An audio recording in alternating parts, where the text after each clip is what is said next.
سل بني إسرائيل كم آتيناهم من آية بينة ومن يبدل نعمة الله من بعد ما جاءته فإن الله شديد العقاب.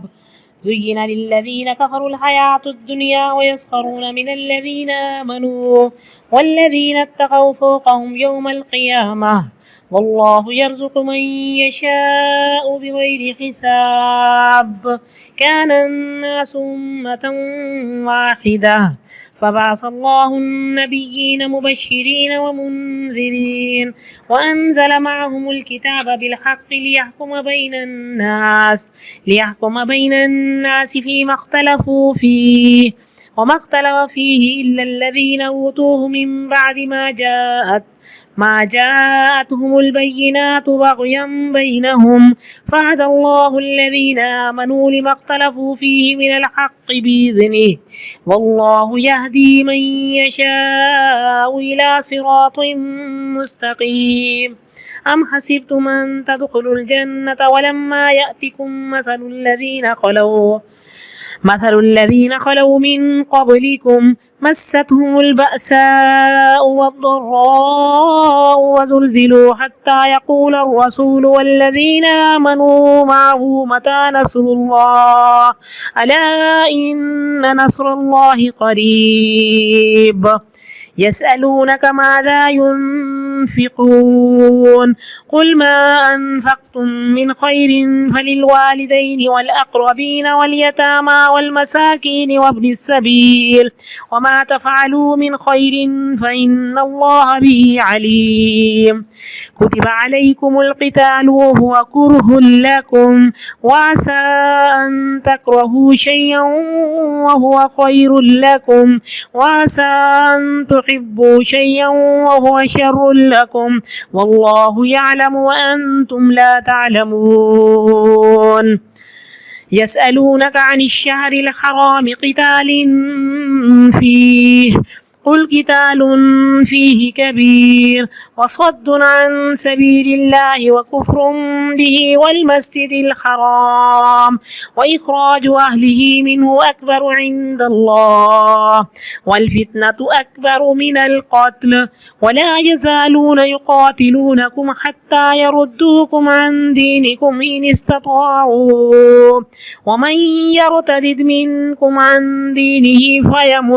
فيمت وهو كافر فأولئك حبطت أعمالهم في الدنيا والآخرة وأولئك أصحاب النار هم فيها خالدون. إن الذين آمنوا والذين هاجروا وجاهدوا في سبيل الله أولئك يرجون رحمة الله والله غفور رحيم. يسألونك عن الخمر والميسر قل فيهما إثم كبير ومنافع للناس وإثمهما أكبر من نفعهما ويسألونك ماذا ينفقون قل العفو كذلك يبين الله لكم الآيات لعلكم تتفكرون في الدنيا والآخرة.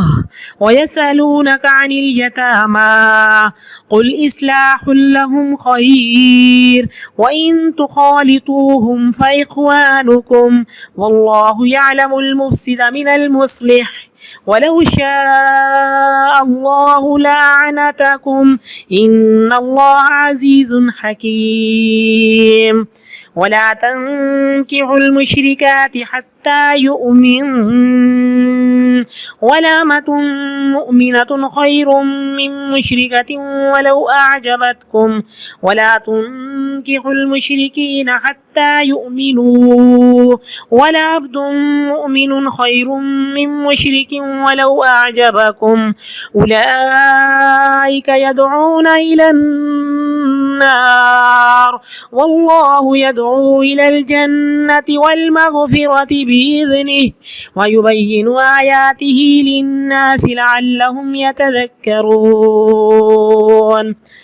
ويسألونك عن المحيض قل هو أذى فاعتزلوا النساء في المحيض ولا تقربوهن حتى يطهرن فإذا تطهرن فأتوهن من حيث أمركم الله إن الله يحب التوابين ويحب المتطهرين نساؤكم حرث لكم فأتوا حرثكم أنى شئتم وقدموا لأنفسكم واتقوا الله واعلموا أنكم ملاقوه وبشر المؤمنين ولا تجعلوا الله عرضة لأيمانكم أن تبروا وتتقوا وتصلحوا بين الناس والله سميع عليم لا يؤاخذكم الله باللغو في أيمانكم ولكن يؤاخذكم بما كسبت قلوبكم والله غفور حليم للذين يؤلون من نسائهم تربص 4 أشهر فإن فاءوا فإن الله غفور رحيم وإن عزموا الطلاق فإن الله سميع عليم والمطلقات يتربصن بأنفسهن 3 قروء ولا يحل لهن أن يكتمن ما خلق الله في أرحامهن إن كن يؤمن بالله واليوم الآخر وبعولتهن أحق بردهن في ذلك إن أرادوا إصلاحا ولهن مثل الذي عليهن بالمعروف وللرجال عليهن درجة والله عزيز حكيم الطلاق مرتان فإمساك بمعروف أو تسريح بإحسان ولا يحل لكم أن تأخذوا مما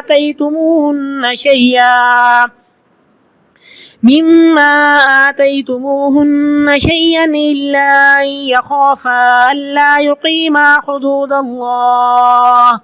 فإن خفتم ألا يقيما حدود الله فلا جناح عليهما فيما افتدت به تلك حدود الله فلا تعتدوها ومن يتعد حدود الله فأولئك هم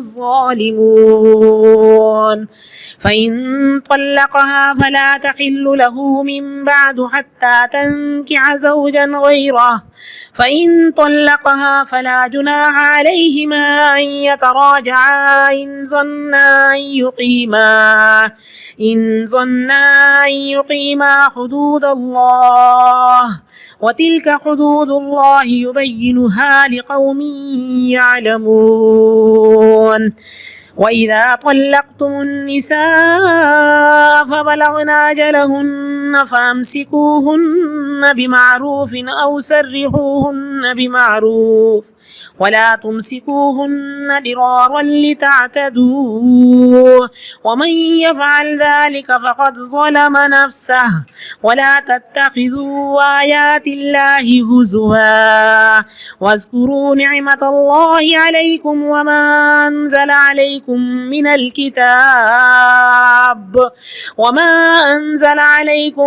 من الكتاب والحكمة يعظكم به واتقوا الله واعلموا أن الله بكل شيء عليم